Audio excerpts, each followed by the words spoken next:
Hi, I hope you're good. In this video, we are going through some tips on how to improve your downward facing dog. Now, I love downward facing dog, but I didn't always love it. I found that it was really hard on my wrists, my elbows, and my shoulders, kind of holding this pose. And that's really common for so many students. It's really frustrating when you're in a class environment as well, and you're finding that everybody is holding this downward facing dog for ages. The teacher keeps talking, everyone's still having to hold the pose, and you're like, I really need to get out of this because my body's just screaming in pain. So what I would say to you is listen to your body. Slowly come out of it, maybe come down onto all fours, roll around the wrist maybe, relaxing child's pose. Don't feel like you've got to kind of stick it out just for the sake of it.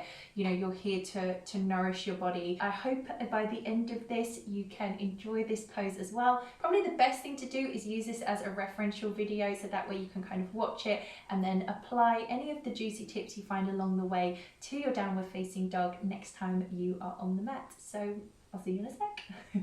Before coming into downward facing dog, try and map out where your hands and your knees, feel right on you. So for example, if I've got shoulders above wrists and hips stacked above the knees, and I lift up into downward facing dog, I'm pretty happy with that, I would say. Roll the shoulders away from the ears. Things to watch out for is if the feet and the hands are getting, way too close together and it's, it's somewhere in between, almost like a forward folding downward dog. We don't want to be in that position. Same as if the hands and the feet are miles away, you'll just feel like you're going to slip and kind of knock your head on the floor.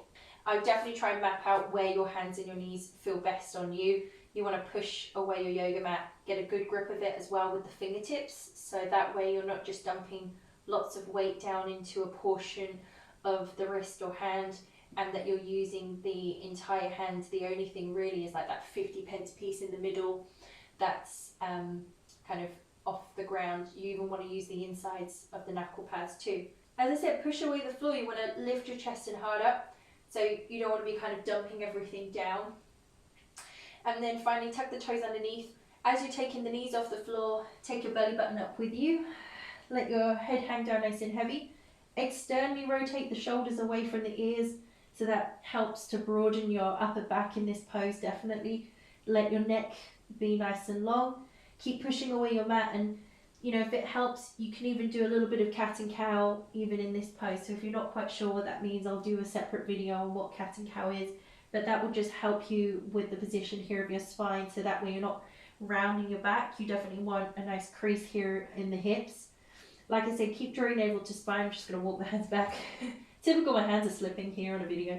But you really want to make sure you slightly hug the ribs in. So if you're hypermobile and your head is touching the floor and you're really flaring out the ribs, I want you to hug the ribs in. But equally, if you're rounded through the spine, this is kind of a position for you. Come up really high onto the balls of the feet, bend the knees, and move your chest and heart towards the thighs, and that will really help lengthen out your spine. Another thing that you can do is take a nice walk on the spot and alternate between bending and straightening out the legs. That really helps to open up the legs for someone who's doing downward facing dog, but finding that the backs of the legs are really tight in this pose. Like I said about the neck being down, or the neck being long, gaze point is through and beyond the legs. So try not to sort of look towards your belly button, or the worst thing also we see a lot in classes is lifting the head up, kind of looking around, meerkatting all the time. We want to make sure that the neck is nice and long, and keep pushing away the mat, keep lifting the hips nice and high. You want to feel nice and strong. If you can, close the eyes, take a few deep breaths, and like I said, slowly come down. Don't just be in the pose for the sake of it until you're in really bad pain and you're feeling it in the wrist or in, like I said, in the shoulders. Typically for me with the shoulders was because I wasn't externally rotating the shoulders. So with that external rotation, you want the shoulders to roll outwards and away, so you broaden the upper back, and that way you're using, all these areas of the body, like the lats, the traps, are lighting up nicely, rather than everything kind of just dumping into the traps and into the neck and making those areas of tension even worse, especially if you have like a sit down job or you tend to shrug the shoulders towards the ears. So I hope those tips really helped you, that you found something in there that you were like, oh yeah, I need to work on that a little bit more. And just remember, it's a work in progress. Don't try and change like everything straight away. Just practice little bits as you can. Little and often is better than like just once every month, definitely. If you like these tips, then please give me a thumbs up, consider subscribing, because this is going to become a little series that I do on little juicy tips on postures. So that way you get notified when another one comes along, and I'll be also running an online course, so that way if you want to carry on your yoga journey with me, then I'd love to be a part of it. I'd love to teach you more and see you progress, would be amazing. So I'll see you around.